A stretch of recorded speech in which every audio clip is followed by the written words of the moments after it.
Those wings. I want them too.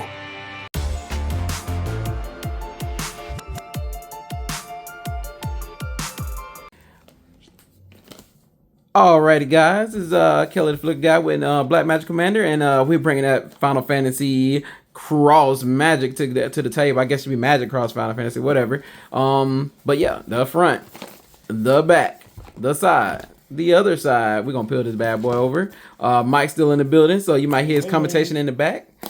And then we're gonna pop this thing open and let's check it out. What we getting this pre-release kit. Oh, look at that opening. So starting off already is looking very clean. You got, what's his name? That's Gabranth. No, not Gabranth. It's Garland. Yeah. I thought it was Zelda, I'm not gonna lie. Garland is on the thing with the attack menu. That's dope. I just love, sorry guys, I'm just admiring the box. You know, they put the art in the box, so we gotta look at it. And you got the heroes on the top. Yeah, you got a whole bunch of tokens here. +1/+1 counter tokens with some little shield count. Oh, I got a shield counter and stuff. That's fire. So look at that. So it's a shield counter. Pixel art shield counter. Pixel art shield counter. It's a +1 on +1. So these I actually might hold on. I normally throw these little tabs away, but these I might actually hold on to. These are kind of dope. I'll peel them off later. Just want y'all to see those. So let's get to the good stuff though. Oh, we hit them for 2 damage. There we go. That's a cool little pre-release kit box there. The back side, you see them. Got the theme music going on. You know, it's gonna be pretty cool. Look at that. And let's open this up and see what's inside. Got the nice little dice here. I like the purple and black. That's cool. Got that magic symbol on that side for the 1. And it says FF for 20. Okay, so they got different things in here because you got a Moogle on your last one or something? Yep, on the big so yeah, so that's pretty cool. Just Final Fantasy. Roll the dice. Right. That's pretty dope. Got some more pixel art there with the Warriors of Light. You know, nothing on the back side. Cool beans. And our special card is Van. That's our promo card, Van Street Thief. That's a pretty cool one or whatnot. I'm not a big fan of Final Fantasy 12. What? Yeah.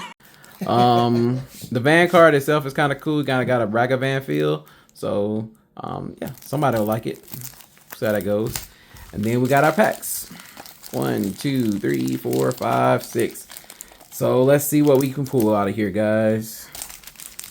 Let's go. Let's go. All right, y'all already know I'm not good at separating, so don't expect the best of separations. I like stuff, what I like. I like art. I like concepts. I love Final Fantasy, so I might separate some stuff that you might not think is great in its own little pile, but it is what it is. We're gonna start off, go through this kind of nice and fast. We got Light of Judgment. I'll let y'all read out some of these. I'll just read out some of the bigger ones. Oh, Sephiroth's Intervention. So we already know that kill spell's going. Yeah, fate is not to be taken lightly, Cloud. Sephiroth is the man. So these comments there. I know sometimes people go through these videos and they rush through the comments. I like to give y'all a chance to see the comments because sometimes they're fun. We got Stuck in Summoner's Sanctum. That art is pretty. So that's all the summoners from Final Fantasy X coming together to work together. So cool little enchantment. You're Not Alone. Got featured on there as Dan and Garnet. So Final Fantasy IX was a pretty cool game. Loparet Scout on the comments. I don't know what that is. Whenever another creature you control enters, this creature gets +1/+1 until end of turn. Oh, that's cute. We got Vane's Treachery. So that's a cool little kill spell. Nice little common kill spell there. We got Cactuar, not the jumbo Cactuar, I was about to say you got sadly. But this one is the one that comes on the battlefield and then bounces back at the end of turn. So cool little annoying card. He actually works wonders in Tifa deck, the mono green Tifa, just as another trample body that you can buff up later. We have Astral Garnet, Princess of Alexandria, and she's a Celestial 2/2 human noble cleric with lifelink. Whenever Garnet attacks, you may remove a lore counter from each of any number of sockets you control. Put a +1/+1 counter on Garnet for each lore counter removed this way. So if you're playing summons, you can take off the counters. Yep. And yeah, and make her strong and keep them around and make her stronger. She is a nice heavy box hitter that I think a lot of people are not looking at in the uncommon slot. Put her off to the side. Then we have next uncommon, Relentless XATM092. I don't think he's giving you any money though. So 6 drop, 6/5. It's an uncommon robot spider. This creature can be blocked up by 3 or more creatures and pay 8. Return this creature from your graveyard to the battlefield. Tap with the finality counter on it. It's that big old robot. If you play Final Fantasy VIII, when Squall and Zell and Seph was running from on the beach, yeah, that's that robot. It's pretty cool art or whatnot. Can't be mad at the flavor. Alrighty, and then for our uncommon, we're not on the rare yet. Got uncommon Vanille, the cheerful Lassie. The problem I had with Final Fantasy 13 is the false C and the little C, and I don't know. I got tired of seeing everything. I love the idea of lightning. I love the concept they started off with in Final Fantasy, but with 13 kind of drove me crazy at the end of the day. But this card is really cool because it can be a commander, and you can be, because it technically almost partners with Fang, which is her unspoken girlfriend in the game. But they do work together, and they have a flip side if you can meet the conditions to turn into this Ragnarok Divine Deliverance. So if I get the other side, I'll have to put it in a deck just so I can put it together. Got to make it happen. Why not? Meld is awesome. So I think we got a little preview of the other card. So let's check it out. It is Yuna, Hope of Spira, 3, and Selesnya, human cleric. They're telling me something. They're telling me I need to do these summons. Right, she's a 3/5. During your turn, Yuna and enchantment creatures you control have trample, lifelink, and ward 2, which is awesome. At the beginning of your end step, return up to 1 target enchantment card from your graveyard to the battlefield with the finality counter on it. So if you can flicker it or remove those counters, you keep stuff in play. Yuna might be a good commander. I'm just saying if you want to run some sagas here, her and Garnet together. So then, yeah, we're gonna go here for cornered by black mages. That's coming full, and then yep. So that's it. But then we have a Sephiroth here. Ooh, look at that Sephiroth in the art card. That is pretty cool. Which one is this one? This is Nephilim Aflame. So I think that was like an instant or an enchantment or something. I think that was in the set. Hopefully we'll find the real card, but that's some cool art right there. See if we can move through a little bit faster here. All right, cool. We're gonna start off with Commune with Beavers. For some reason, I don't know where this is from or what it's about. I have no idea where this is. Was Final Fantasy 2? That's what it has on the little tag here. You can't see where the cards are from, but I never played Final Fantasy 2 like that. I played it, but I didn't play it. So I couldn't tell you. Some people get a kick out of it. I guess it's cool. It's a cool art. It's a comment. So we got Ice Flan, which is some icy jelly. It's probably cold. Don't want that.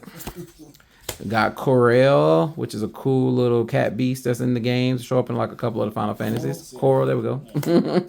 Call the Mountain Chocobo. So search your library for a mountain card, reveal it, put it into your hand, then shuffle. Create a 2/2 green bird creature token with whenever land you control enters this token gets +1/+0 until end of turn, and it has flashback. So I guess it gives you a mountain and a creature. That's cool. And then we have this. What is this? Kultra Forayer. It's a zombie horror. So 3/2 is 2 and a black. Whenever this creature enters, choose 1. Destroy target creature that was dealt damage this turn. Exile up to 2 target cards from a single graveyard. It is a common, so can't expect too much. But that look crazy. That's some art. I don't even know what is that from. Final Fantasy 11. Probably why I don't recognize it. I didn't play much of 11 because when they told me I can level up and then if I die, I level down. I stopped playing 11. Next card up, we got Monk's Fist, which is a pretty cool little equipment.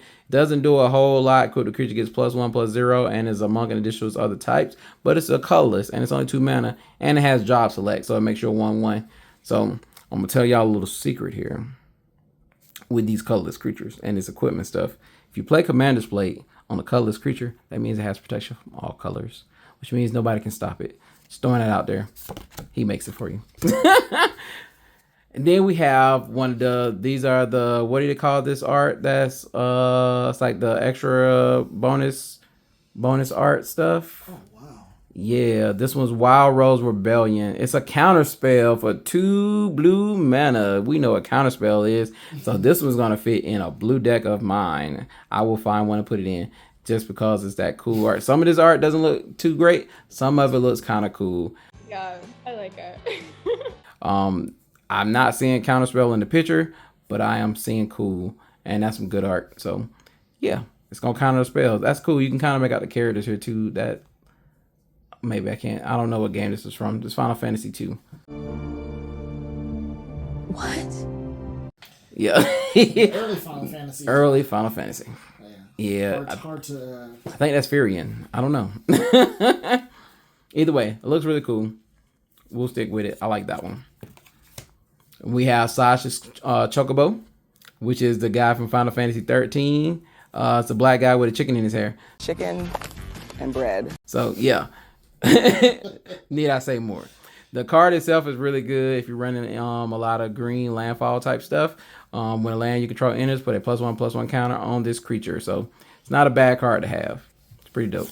Get out of hand real quick. Then we have Garuda. Summon Primal Garuda. It's a enchantment creature, Saga Harpy. She's a 3/3 with flying. And the cool part they done with these summon creatures in Final Fantasy, we talked about earlier when I first discovered these things, is that it's an enchantment that is there temporarily. It's a creature that's there temporarily. Just like a summon that you would do in a game. You call it out, it does its big move, and then it goes away. And this is what this is doing or whatnot. And usually most of these cards, you only get one attack out of it unless you can give it haste. And yeah, she does her thing. Her first lore is this creature deals 4 damage to target tap creature an opponent controls. And then her second 2 lore is another creature you control gets +1/+0 and gains flying until end of turn. So pretty interesting, but not the best of all summons, but she's a start. We have Circle of Power, which is an uncommon. Just creates some 2 wizards there.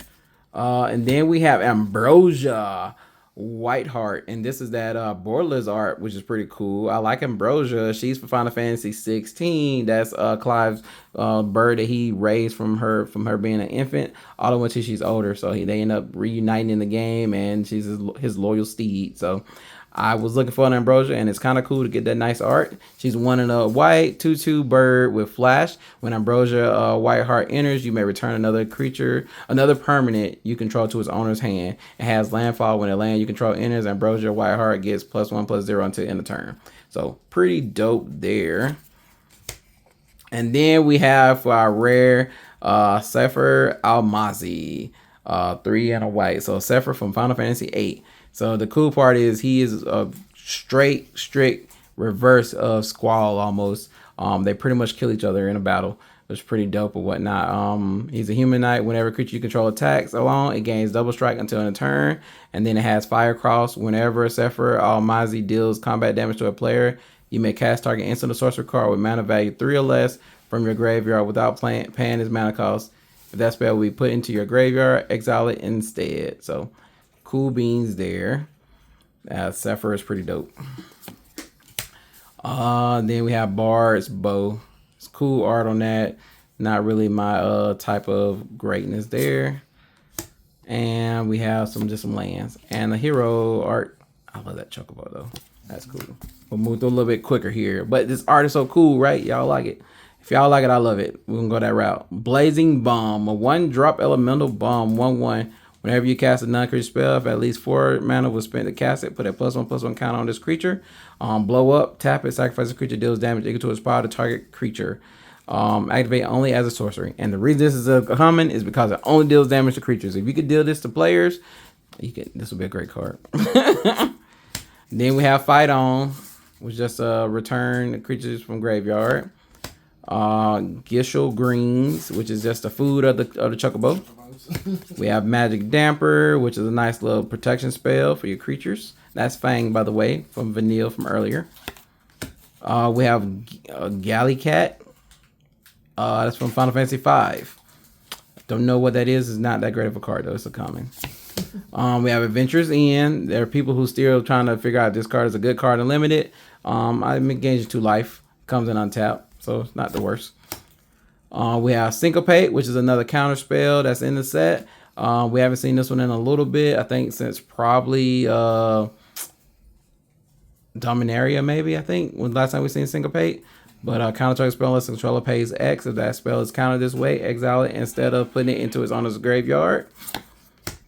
And then this one's cool. Battle Menu. Now this is a flavor win here. 1 and a white instant. Choose one. Attack. Create a 2/2 white knight creature token.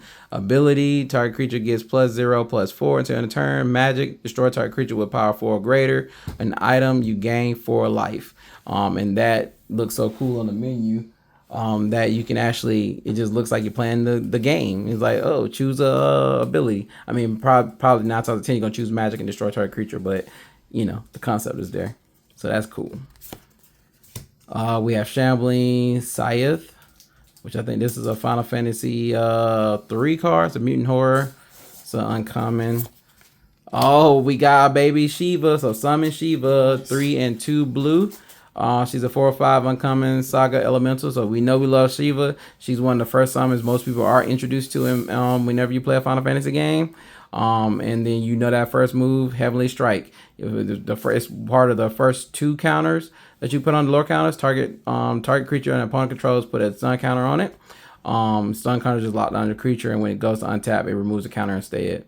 And then the third one is Diamond Dust, which is her favorite move. Draw a card for each tap creature your opponents control. So ideally, there'll be at least 2 tap creatures if this goes through its regular life cycle, including if they got other creatures that attack or tap, you're going to be good. Moving on. We have a Sid, Timeless Artificer. So if y'all weren't aware, or if you've seen my other videos, you'd have saw that it did every Sid from every Final Fantasy. So that's 15 Sids. Excuse me, because the first Sid did not have the first Final Fantasy game did not have a Sid, but every other game did. So this is the art from Final Fantasy 2. Apparently I got a theme of Final Fantasy 2 in all these packs because I'm getting a lot of Final Fantasy 2 stuff. They're telling you to go play it. Apparently I need to go play Final Fantasy 2 because I don't know. But this is a pretty cool legendary. You can have as many of these as you want in your deck, which is cool. But mind you, they are legendary, so you're not going to put them all out on the field at the same time. But it does have cycling, which is just for Zorius. You can, discard and draw a card. Artifact creatures and heroes you control get +1/+1 for each artificer you control and each artificer card in your graveyard. So you're counting all Sids regardless of where he's at. So cool stuff. Then we have Excalibur 2. You love to see it. It's a 1-drop legendary artifact equipment. Whenever you gain life, put a charge counter on Excalibur 2. Equip a creature gets +1/+1 for each charge counter on Excalibur 2. Equip 3. The ultimate sword used by a legendary king. It was forged in another world. Look at that. Now this is a Soul Sisters dream right here. You play Soul Sisters, you gain a whole bunch of life, and you just keep getting a big old strong sword. It's pretty dope. I might turn around and bring my Soul Sisters deck back.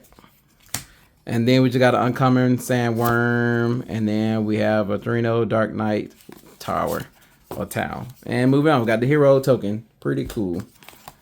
Hero Token. Good part is we haven't seen a lot of duplicates, so the set is really big, so it does really well for not having a lot of tokens, which I do like that. We have Gabu Gardener. So 1 green, 1/3. He's just pretty much a little mana dork for you, whatnot. Taps for green mana. So it's a cute little card if you like that ugly monster type of deal. So face of mother of love. Oh, gee, I wonder whose mother that could have been. Moving on.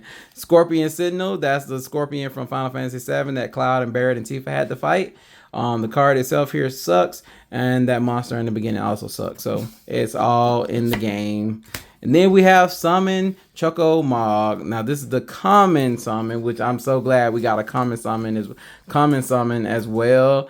So yeah, it's all 4 of the lore. When you get it, it's just other creatures you control get +1/+0 until end of turn. So it's just a small little bump for your creatures, but it's cute. If you're playing Chocobos or something, I don't know.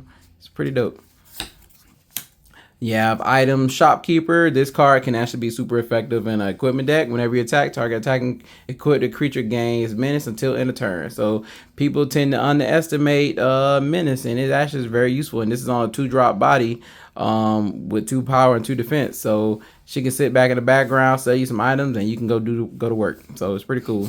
Don't sleep on it. And then we have the lady that goes to Walgreens and buys cigarettes every day, Marlboro.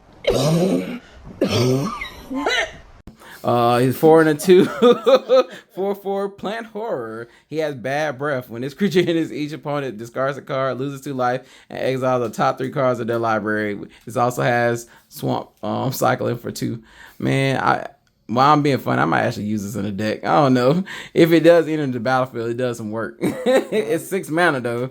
But if you got some kind of reviving kind of thing going on, that might actually be good. But the name Marlboro, this monster is one monster you don't like to see in the game. This and Tomberry, if you see him in the game, you probably gonna get wrecked. So that's the part that sucks. And they're like low level creatures sometimes. I don't know.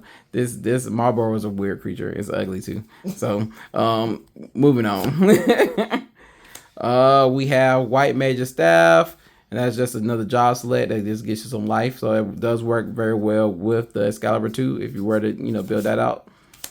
Then we have Magic Pot. It's the Magic Greed Pot from, what is that, Yu-Gi-Oh? Yeah, I was gonna say Yu-Gi-Oh. Yeah, but it does nothing. The Greed Pot on Yu-Gi-Oh is so much better. This pot is trash. Yeah, moving on.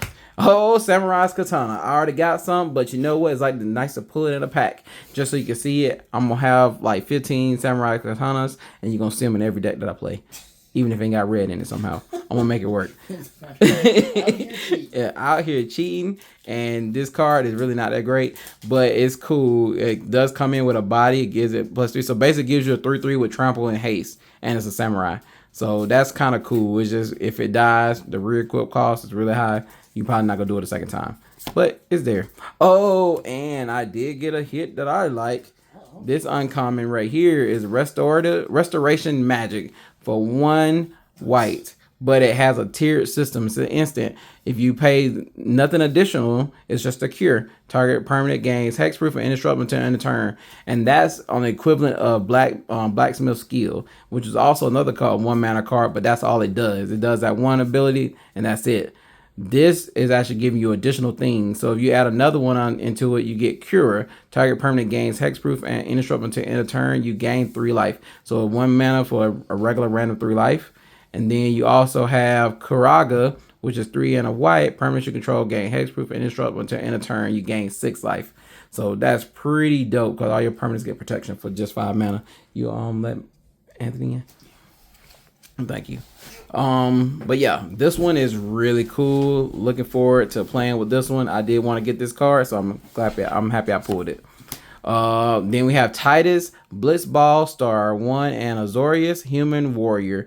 So he's also an uncommon. He's an uncommon. He's a 2/1. Whenever an artifact creature you control, whenever an artifact you control enters, put a +1/+1 counter on Titus. Whenever Titus attacks, tap target creature an opponent controls. So pretty cool little regular uncommon warrior card. I'm not sure if I will make him my commander, but I think he'll be great in the 99. Then we have Minwu White Mage, 3 and 2 white human cleric, vigilance, lifelink. Whenever you gain life, put a +1/+1 count on each cleric you control. So apparently they did this back in the days with an angel. I think Angel of Thune or something like that. She does lifelink, but apparently she does it a lot better. But I think he's pretty cool because if you're running a Soul Sisters deck or that Excalibur, he might come in handy. Just throwing it out there. He also is from Final Fantasy 2. And then we have, Emmett Selch, Unsundered, 1 and Demir. He's a 2/4 Elder Wizard, and this one's a really good one. I'm not the biggest fan of the Roman numeral or the Roman numerals being set behind the characters, but the art does look good. Whenever he enters or attacks, draw a card, then discard a card at the beginning of your upkeep. If there are 14 or more cards in your graveyard, you may transform Emmett Selch. And what does he turn into? Some BS. He is a 6/6 avatar with vigilance. During your turn, you may play cards from your graveyard. If a card or token will be put into your graveyard from anywhere, exile it instead. So he literally turns into a Yawgmoth's wheel, right? Yeah, Yawgmoth, which apparently was a crazy card back in the days. I never actually used it myself, but I heard it was a game ender, and it does look like he is similar to that. So it's gonna be pretty dope. It's a really good card. That's a really good hit. And then we have Radia, Summoner of Mist.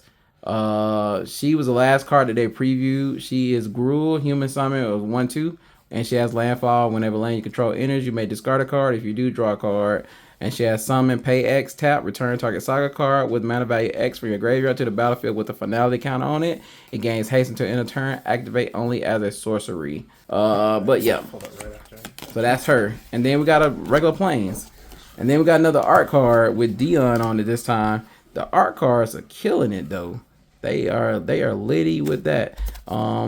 Yeah, I wish I had the other backside. So hopefully I'll pull him on here as well. So also we have some people in here, guys. Maurice has made it to the table. Whatnot, say hi. Hello, hello. So yeah, so we gotta go through a couple more of these packs, and then Maurice's gonna put his magic touch on everything, and you know how that goes. He pulls all the best stuff. He pulls collector cards out of regular packs. I don't know how he does it. Stop. You capping right there, bro. Alrighty, so we got down 2 more packs. Like I said, we're gonna run through this one off the rip. We going with summon GF Ifrit. So like I told you, I was looking for Ifrit anyways. That's my boy, so I'm glad to see Ifrit here. It's not a great summon, but you know it's pretty cool. It's in that common slot. You may pay 2. You may discard a card, and if you do draw a card, then the last 2 lore that he get, just ask for red mana. So pretty simple little demon card, nothing great. And then you have Haraman, which is that's the eyeball. It's all right. Balam T-Rex, another little dinosaur. This is one of those cycle cards. Pretty cool. We have Dragoon's Wyvern. This one, when this creature enters, just create a 1/1 colorless hero creature token, just a body. So basically, this is for Final Fantasy 11, and that's when they had the Dragoons in there. They didn't have real dragons; they just had Dragoons in the set. Oh, he was calling my phone. Maybe I'm about to call him then. We have Cloudbound Moogle. Then we have Vincent's Limit Break. So now we get into the better stuff here, guys. Vincent's Limit Break is probably, out of all the limit breaks, not the best. It's probably the weakest limit break, but it's still cool because it is a limit break. If you play Final Fantasy 7, you know what it is. For 1 of the black, he has a tiered ability here. Until end of turn, target creature you control gains. When this creature dies, return it to the battlefield tapped on his control, and it has the chosen base and power. It's a Galleon Beast if you pay 0. It's Death Gigas if you pay 1, and it's a Hell Masher if you pay 3. You can see the power levels there. So the one thing, just to clarify, if people weren't aware about it, because it reads kind of funny, but it doesn't get this power when it comes back from the graveyard. When it does this limit break, this is what it buffs up to prior to dying. So it's great if you had to block a big creature. You pay that 2 mana into pay the additional 3 into the mana, make it a 7/2 to kill the creature that's blocking, and then he's gonna die and just come back as whatever he was beforehand. So that's usually how that goes. So pretty cool stuff though. And then we have Memories of Nephilim. So another one of these Borderless art. It's the Stroke of Midnight with Tifa sitting there looking all pretty, waiting on a dreamy starry night, just waiting for Cloud to come home. You know, that's how we do it around here. So this instant or whatnot, destroy target non-land permanent. Its controller creates a 1/1 white human creature token. So it's just Stroke of Midnight. So it's pretty cool. But I love that art. Yeah, I can't wait to like put this in my Cloud deck. So it's pretty dope. And then we have Ignis Scientia. So I was hoping they were gonna go with a strength version of Ignis, but they went with a food version of him. So he does food. So y'all can see what he does there. I'm not too impressed with what that card was. The only part I really dislike is the fact that you can't have all the homeboys together from Final Fantasy X. Not Final Fantasy 10, Final Fantasy 15. So you can't. They're just colors are not matched up to be in a Noctis deck. Then we have Torgal, a fine hound. He's one in a green wolf. Whenever you cast your first human creature spell each turn, that creature enters with an additional +1 counter on it for each dog and or wolf you control. Tap, add 1 mana of any color. So Torgal is pretty dope from Final Fantasy 16. Then we got another Ambrosia, just a regular art. So we just went with that. This one is interesting. Ambrosia. Then we have Side Quest Card Collection. So this apparently is the meta card that's talking about a card game within a card game. And it has a flip over side. The side quest. I don't really understand this card. Whenever this enchantment enters, draw 3 cards and discard 2 cards. Okay, that's good for 4 mana. At the beginning of your end step, if 8 or more cards are in your graveyard, transform this enchantment. And it turns into magic card. Magic card? So it's like a magic card. Literally. Oh. Wow. They funny. It's a 4/4 flying, has crew 1 vehicle. I don't know how I feel about that. That is meta. It's Magic. It has a D on the end. Magic. I don't know. That's crazy. Whatever. I'll go for it. Whatever. I'm game today. And then we got, do they want me to build him? Kane, Treacherous Dragoon. Our victory is assured. I'll keep the skies safe. It seems like everybody's pulling the Dragoons or whatnot. It's a human knight, 2/3. This guy is pretty fire. He's a 2/4. During your turn, Kane has flying. Whenever Kane deals combat damage to a player, that player gains control of Kane. Maurice, I can hear you on my camera. Maurice like, oh, they can't hear anything. No, Maurice, I gotta edit this out. You're making me work harder. Goodness. No, that's not how this works, sir. It picks up it all. So what's called? So we got Kane, Treacherous Dragoon here, man. Like it never happened. Kane, Treacherous Dragoon here. 2 and a black 2/4. Human Knight has jump during your turn. Kane has fly. Whenever Kane deals combat damage to a player, that player gains control of Kane. If they do, you draw that many cards. Create that many tap treasure tokens, then lose that much life. So cool stuff there. I might turn around, make a deck with him, or I might put him in a 99 of Shadow. We'll see how it goes. And then we have that Trash Scorpion again from Final Fantasy 7 and Town that comes in tap. But a cute Chocobo. All right, y'all ready? This is it. This is what Sephiroth need to be. I'm saying it's not over. Let's go. Bars, bro. We already seen this already. Stuck in some of the Sanctum. We saw that already. Why are we getting repeats now? You're not alone. We seen it all. We seen it all. I guess the good part is we don't have to spend much time on it, right? Y'all know what that is. Sephiroth's intervention. Let's see if he's going to intervene on this magic pool. Gigatoad. We've seen every single one. I got instant ramen. Anybody that's hungry? There you go. It's instant. Sash's Chocobo. He's back. Oh, we have Ash, Princess of Dalmasca. She also is from Final Fantasy 12. She was dope if you gave her the katana. I'm just saying. She was 2 in a white, 3/2. Whenever Ash attacks, look at the top cards. Top 5 cards of your library. You may reveal an artifact card from among them and put it into your hand. Put the rest on the bottom of your library in a random order. So she's great in an equipment deck. Just to kind of give you some card selection. So not too bad. Probably not gonna be a commander, but great in the 99. We got Circle of Power. Not too bad if you're trying to do a sorcery build. We have King. We have Edgar, King of Figaro. He's a 4 and 2 blue. He's a 4/5. Whenever he enters, draw a card for each artifact you control. The first time you flip one or more coins each turn, those coins come up heads and you win those flips. So it's a pretty pricey legendary creature, but he actually, if you're playing usury, I think he goes pretty much turns into a omniscience in your hand type of deal or whatnot. So pretty cool little card there. I might use him in a deck. We'll see. I don't know. I like the draw spells if I play a lot of artifacts. Then we have Balam Garden Seed Academy. It's a land town. It enters the battlefield tap. It taps for some Simic, but you do have. But the cool part about this one is you pay 5, pay Simic. You transform this land.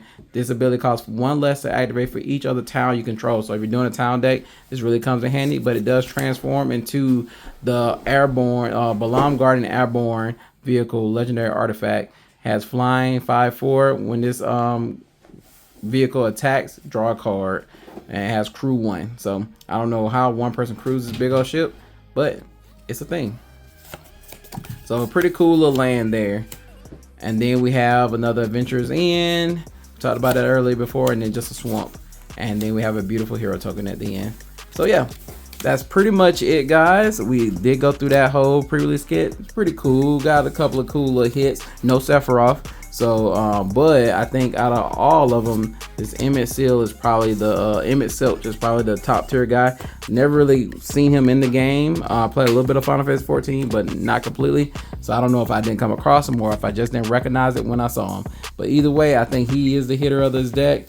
So we are happy to see Kane as well, because he is a pretty cool little card, and it's gonna be an annoying commander to put onto the battlefield. So I look forward to seeing that one, and we'll see where that goes. So, but that's all I got for right now. We got some more stuff. We're gonna go through some decks, look at some collector bosses and things, and maybe we can hit some cool little pulls. But until then, guys, the gathering is in the black, And yeah, Maurice is here.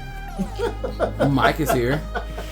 Anthony is here. So if y'all hear any dialogue or noise in the background, and when my table is shaking, just know it was these guys. Tables are being flipped today.